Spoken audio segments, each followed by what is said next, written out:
Hello guys, तो कैसे हैं आप लोग। आज हम देखेंगे सोलैंड का एपिसोड 111। अब तक हमने देखा था कि स्टार ड्यूलो फॉरेस्ट के जंगली जानवर स्टैक एकेडमी के ऊपर हमला कर रहे होते हैं, जिनका नेतृत्व डीमन एम्परर डीटान कर रहा होता है, जिसको ग्रैंड मास्टर जॉन मास्टर मू की शक्तियों की वजह से उसे अपने ब्लैक होल के अंदर कैद कर रखे होते हैं। एंड टैंगलैंड के स्टूडेंट्स आकर स्टेक एकेडमी की मदद करके उन डीमंस को अपने टैंगलैंड के सीक्रेट वेपन्स के साथ हरा रहे होते हैं। एंड डीमंस एनिमल्स के टॉप 10 फियरसम बीस्ट मास्टर्स के साथ लड़ाई कर रहे होते हैं, जिसके अंदर बीस्ट का पलड़ा भारी हो रहा होता है और मास्टर्स चोटें खा रहे होते हैं। अब आगे जब बीस्ट का पलड़ा भारी पड़ रहा होता है, तभी चारों तरफ बड़े-बड़े टेलीपोर्टेशन गेट्स ओपन होते हैं, जिसमें से बहुत सारी होली आर्मी प्रकट होती है। जब सारे मास्टर्स इसे देखते हैं, तो उन्हें फाइनली इसका अंदाजा हो जाता है कि इस आर्मी को नेतृत्व करने वाला कोई और नहीं बल्कि युहावी होता है। ग्रैंड मास्टर कहती है कि युहाव आखिरकार आ ही गया जब उसे हमारी सबसे ज्यादा जरूरत थी। वो बताती है कि ये युहाव की ट्रू मार्शल फॉर्म है, असुरा है, जो कि मरे हुए मुर्दों को वापस जीवित कर सकती है। यानी ये एक अनडेड आर्मी होती है, जिसके वो लेकर शक एकेडमी के ऊपर हमला कर रहे बीस्ट के साथ लड़ने के लिए लाया होता है। मास्टर कहती है कि सीमा की सुरक्षा करो, हमारी मदद के लिए आर्मी आ गई है, आखिरकार जीत हमारी ही होगी। ये कहकर सारे लोग उन बीस के ऊपर अटैक करना शुरू कर देते हैं। डॉवन टंगलैंड के स्टूडेंट्स को हुक्म देते हुए कहता है कि इन बीफ्स का आज खात्मा करो। तभी युहाव के फ्रेंड्स उसे देखकर खुश होते हैं और वो भी जोश से भर जाते हैं एंड बीफ्स के ऊपर हमला शुरू कर देते हैं। इन सब के जोश को देखकर श्रेक एकेडमी के टीचर्स के अंदर भी जोश आता है और वो भी बीफ्स के ऊपर अटैक करना शुरू कर देते हैं। तभी बीस्ट बीजी सारे बीस को रिवाइव करना स्टार्ट करती है, जो कि पहले ही हार कर मर गए होते हैं। तो फाइनली सारे श्रेक के मास्टर्स फियरसम बीस के साथ लड़ना शुरू करते हैं एंड थोड़े फियरसम बीस आर्मी के खिलाफ युद्ध करने का नेतृत्व करते हुए इन सब के बीच एक घमासान युद्ध शुरू हो जाती है। कभी बीस का पलड़ा भारी हो रहा होता है, तो कभी इंसानों का पलड़ा भारी हो रहा होता है। इन दोनों के बीच बहुत ही शानदार युद्ध के सीन्स दिखाए जाते हैं। तभी युहा अपने मास्टर्स का शुक्रिया अदा करते हुए कहता है कि मास्टर ने मुझे इन मुर्दाओं को जिंदा करने का जो मंत्र दिया था, वो बहुत ही उपयोगी साबित हो रहा है। हाँ, हालांकि मेरी क्षमता इतनी नहीं है कि मैं स्ट्रॉन्ग योद्धाओं को समन कर सकूं, पर फिर भी मेरी लेवल के हिसाब से अभी मैं सिर्फ वीक योद्धाओं को ही समन कर सकता हूँ। पर इसका बेनिफिट एक ये है कि इन योद्धाओं को डर किसी से भी नहीं लगता। यही वजह है कि ये इन बीस के साथ मुकाबला करने के लिए सक्षम है। इस अनडेड आर्मी बीस के साथ बहुत ही शानदार तरीके से लड़ रही होती है। चारों तरफ बीस को मारकर पूरे मैदान में उनके सोल्जर्स बिखरे पड़े होते हैं। तभी बीजी कहती है कि इन अनडेड आर्मी को किसने समन किया है? क्या ये इंसानों के द्वारा समन किए गए हैं? ये मेरी प्रजाति के जानवरों के ऊपर किस तरह से नरसंहार कर रहे हैं? हमारी बीस्ट आर्मी बहुत ही लाइट किस्म की आर्मी थी, जिसमें के पूरे उच्च गुणवत्ता के जानवर थे, जो कि कुल 4000 से भी ज्यादा सोल्जर्स थे। लेकिन इस फाइट की वजह से अभी तक से 2000 ही बाकी रहे हैं। बीजी एक one of the top super beast में से होती है, जो कि शांति को प्रिय पसंद करती है। अपनी प्रजाति के नरसंहार को इस तरह से होते हुए देखकर उसका दिल भर जाता है। वो कहती है कि हम तो यहाँ इंसानों को कमजोर करने के लिए आए थे, लेकिन ये शक एकेडमी तो उन इंसानों की एक छोटी सी एकेडमी है, पर इसी ने हमारे साथ ऐसी टक्कर दी जिसमें हमारे 40% जानवर मारे गए हैं। आखिरकार हम इसे खत्म करके बाकी के इंसानों के ऊपर भी अगर हमला बोल दें, तो क्या अपनी प्रजाति के लोगों की लाशों के ऊपर से गुजर कर इन इंसानों का खात्मा करना पड़ेगा? क्या ये उसके लायक है? उसे कुछ भी समझ नहीं आ रहा होता है, तो तभी वो टीतान, जो कि मास्टर मुंह के वाइड में कैद हुआ होता है, उसके तरफ देख रही होती है। युहाव इस युद्ध के दौरान भी शांतिपूर्वक अपनी साधना कर रहा होता है, जो उसमें जंगल में हुए हुए हादसे को दोबारा से याद कर सोच रहा होता है कि इस किस्मत को बदल देने वाले फोरहेड का बोन बहुत ही लाजवाब है। इसकी क्षमता दिन में 3 दफा हाई पावर की सोल अटैक को रोक सकता है। इसी के बदौलत मैं उस इविल टायरेंट की नजर से बचकर यहाँ आ गया और रास्ते में उस 1,00,000 साल पुराने इविल टायरेंट की सोल ड्रिंक को भी एब्जॉर्ब किया हूँ। अब मेरी स्पिरिट आई 7 रिंग स्पिरिट सेंट में विकसित हो गई है। मैं स्पिरिट सेंट होने के बावजूद भी अभी भी मेरे अंदर बहुत सी खामियां हैं। मेरी क्षमता उतनी नहीं बढ़ पाई है, इसीलिए मुझे जल्द से जल्द ड्यूलो लेवल को पार करना होगा, ताकि मैं ज्यादा से ज्यादा 100 आर्मी और उच्च गुणवत्ता के योद्धाओं को समन कर सकूं, ताकि ऐसे ईस्ट टाइप्स का मुकाबला अच्छे से कर सकूं। इंसानों का पलड़ा भारी पड़ जाता है और जितनी भी सोल बीस्ट युद्ध कर रहे होते हैं, वो युद्ध का मैदान छोड़कर भागने की फिराक में लगे रहते हैं। यहाँ तक कि जितने टॉप 10 fearsome बीस्ट भी होते हैं, वो भी अपने कदम्स को पीछे ले रहे होते हैं। बट अभी भी बीस्ट बेजी दीथान को देख रहे हो, वो एक उम्मीद की नजर से देख रहे होते हैं। सारे इंसान खुशी मना ही रहे होते हैं कि तभी उस वाइड में हलचल होना शुरू हो जाती है, जिसमें दीतान कैद हुआ होता है, जिसे देखकर इंसान घबरा जाते हैं और बीच खुशी में हो जाते हैं। फाइनली दीतान उस सील को तोड़ कर आजाद हो जाता है। मास्टर जॉन, जो मास्टर मुंह की शक्तियों की वजह से दीतान को होल्ड कर रखे हुए थे, उनकी सारी एनर्जी खत्म हो जाती है एंड दीतान की सील टूटने के साथ ही वो नीचे गिरना शुरू करता है, जिसे प्रिंसिपल मास्टर उन्हें पकड़कर साइड में ले आते हैं। दीतान जानवरों को ऑर्डर देते हुए कहता है कि इस शक अकेडमी को तहस नहस कर दो। दीतान का इस आदेश सुनकर सारे बीस जोश में आ जाते हैं एंड सारे मिलकर हॉल करना शुरू कर देते हैं और जितने भी टॉप बीस होते हैं, वो अपनी सारी पावर को अनलीश कर फाइट करने के लिए तैयार हो जाते हैं। बीस के इन जोश को देखकर मास्टर जॉन उनको रोकने के लिए आगे बढ़ ही रहे होते हैं कि उनकी शक्ति न होने के कारण उनके पैर लड़खड़ा जाकर शक्ति आर्मी फॉर्म में आकर फाइट के लिए तैयार हो जाती है एंड सारे टैंकलैंड के मेंबर्स भी एक जगह इकट्ठे होते हैं।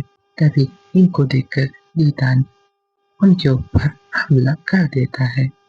इस अटैक को रोकने के लिए सारे मास्टर्स श्रेक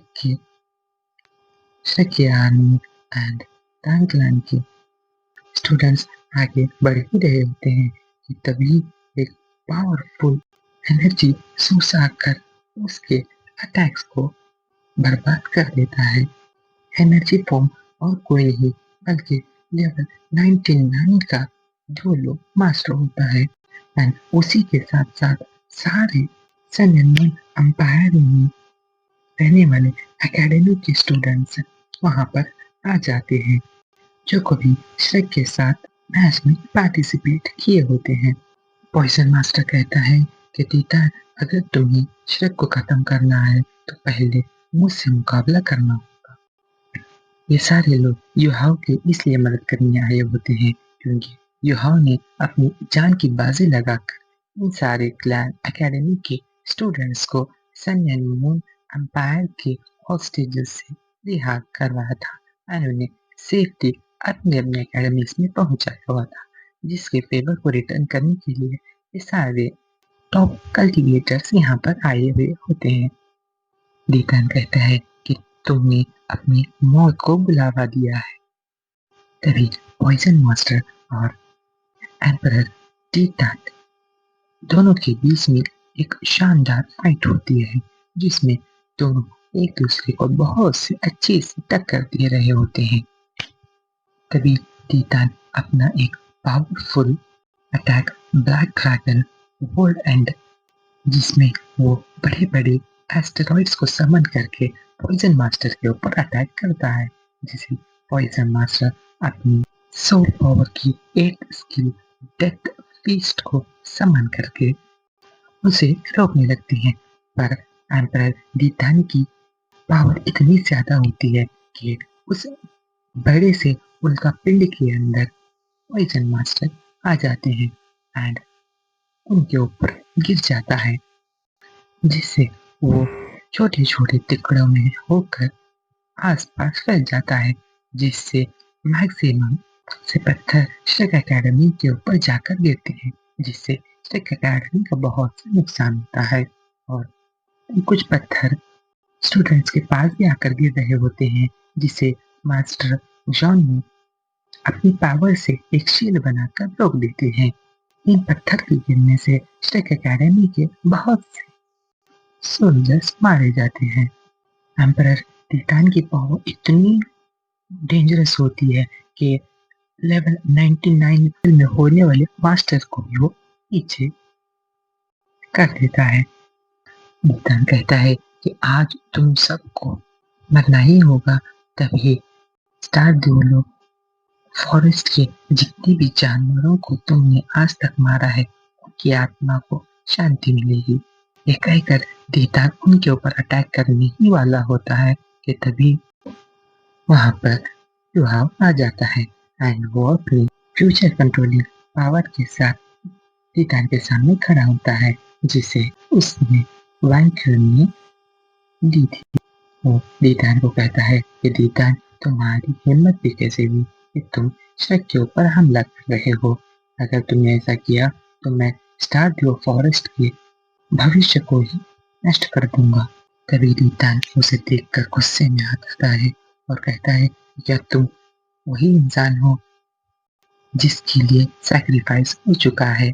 यह कहता है कि हाँ, वैंक्यूर ने मुझे अपनी मर्जी से मेरे लिए सैक्रिफाइस करके अपनी पावर्स को मुझे दे दिया है। ये कहकर वो अपनी पावर्स को दिखाता है। ये देखकर पॉइजन मास्टर शॉक में आ जाता है कि ये लड़का तो कुछ दिन पहले 5 रिंग सोल किंग होता था और अब तो ये 7 सोल रिंग वाला एक सोल सेंट बन गया है।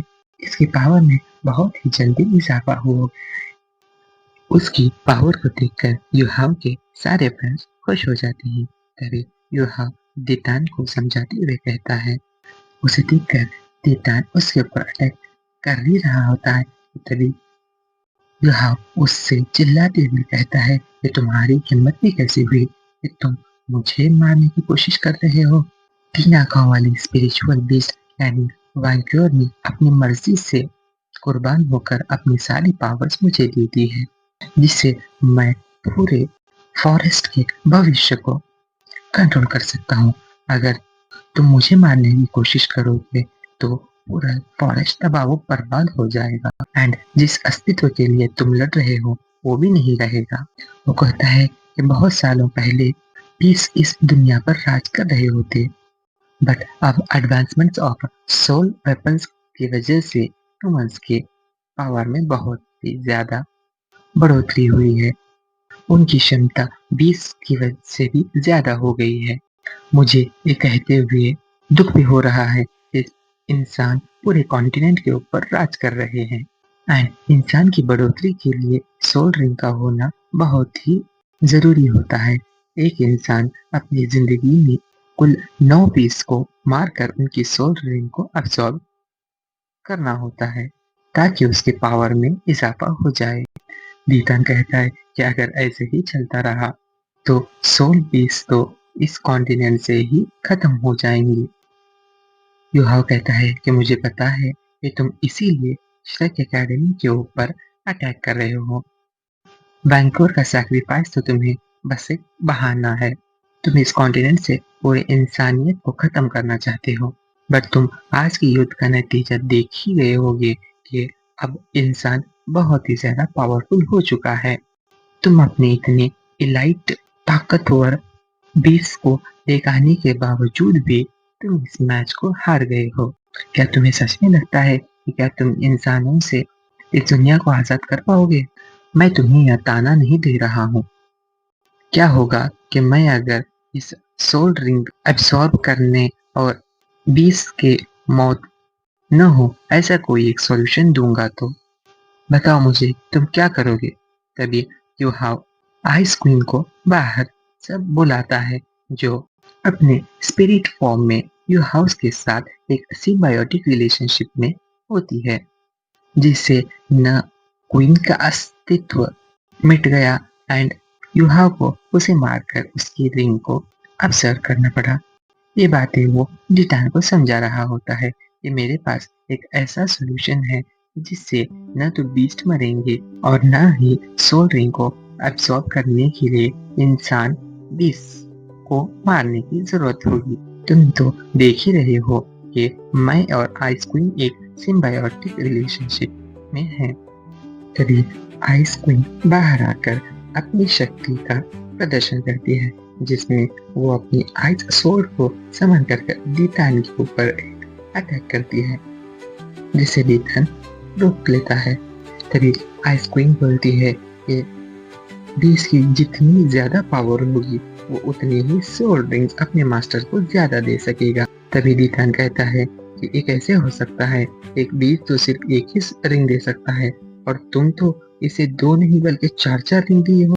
तभी यूहाव कहता है कि बहुत सारे बीस जंगल में ऑन द डेली बेसिस मर रहे होते हैं कि अगर क्या होगा वैसे बीस्ट किसी इंसान के सिम्बायोसिस में आ जाए तो तभी इंसान को उन्हें मारने की भी जरूरत नहीं होगी और ना ही उनका वजूद मिटेगा। जब वो किसी के इंसान के साथ जुड़ जाएंगे तो उनकी जिंदगी और भी बढ़ जाएगी। इसी तरह वो अपनी जिंदगी को बहुत हद तक बढ़ा सकते हैं। इनकी इस बातों को सुनकर सारे लोग अचंभे से यूहा को देख रहे होते हैं। बस इंसान ही नहीं बल्कि जानवर भी उसे एक अमेजिंग की नजर से देख रहे होते हैं। तभी यूहा कहता है कि तुम इस सोल्यूशन के ऊपर क्या राय रखते हो? क्या ये सही है ना? डिटान दोनों पक्षों को किसी से भी हार्म नहीं होगा, बट इसमें एक कंडीशन ये होगी कि जो भी बीस्ट सिम्बायोसिस के लिए राजी हो रहा है ये उसे अपनी मर्जी से करना होगा। इसमें कोई भी जोर जबरदस्ती नहीं होगी, वरना दोनों लोगों को हानि का होगी। जब भी कोई बीस्ट अगर इंसान से जुड़ जाएगा तो वो अपनी मर्जी से कुछ भी कर सकेगा, वो अपनी मर्जी का मालिक होगा। इस प्रोसेस को अगर हम फॉलो करेंगे तो आज के बाद कोई भी बीस्ट नहीं मारा जाएगा। वो डिटान से कहता है कि ये प्रोसेस भी मेरे लिए एक नया है। अगर तुम इस प्रोसेस को देखना चाहते हो तो जंगल में वापस चले जाओ। 3 दिन के बाद मैं, आल्डरशॉन और बाकी सारे लोग इस प्रोसेस के बारे में और थोड़ी डिस्कशन और इंफॉर्मेशन इकट्ठा करके जंगल में आ जाएंगे और किसी एक वॉलंटियर के ऊपर एक्सपेरिमेंट करेंगे। तो बेहतर है कि तब तक तुम जंगल में वापस चले जाओ, वैसे भी तुम इस जंग को हार गए हो। तभी मास्टर कहते हैं कि बहुत खूब, इस लड़के ने तो दीतान के साथ बहुत ही अच्छी तरीके से बातें की हैं। आज हमने इस जंग को जीत लिया है। पूरे कॉन्टिनेंट का अब भविष्य इसी के हाथों में है। तभी दीतान सारे बीस को लेकर वापस फॉरेस्ट में चला जाता है। जो भी बीस्ट घायल होते हैं वो एक दूसरे की मदद कर रहे होते हैं। कई बीस्ट जो अधमरी हालत में होते हैं उसे दूसरे बीस्ट अपने कंधे पर लाद कर जा रहे होते हैं। बीस्ट बीजे बहुत सारे बीस्ट को हील कर रही होती है। सारे लोग भी वापस आ जाते हैं एंड बीस्ट के जाने के बाद सड़क पर ढाया हुआ काली घटाएं भी सब दूर हो जाती हैं, जिससे हर जगह सनलाइट बिखर जाती है। मास्टर मुंह का आत्मा भी अब ड्रैगन फॉर्म में आकर होली ट्री के अंदर समा जाती है। तो इन द कमिंग एपिसोड हम देखेंगे कि यू हाउ किसके ऊपर एक्सपेरिमेंट करेगा एंड किस बीस के साथ वो एक नया जोड़ बनाएगा एंड क्या इसके रिजल्ट से एम्परर दीतान खुश हो जाएगा। तो तब तक के लिए bye. Don't forget to like share and subscribe.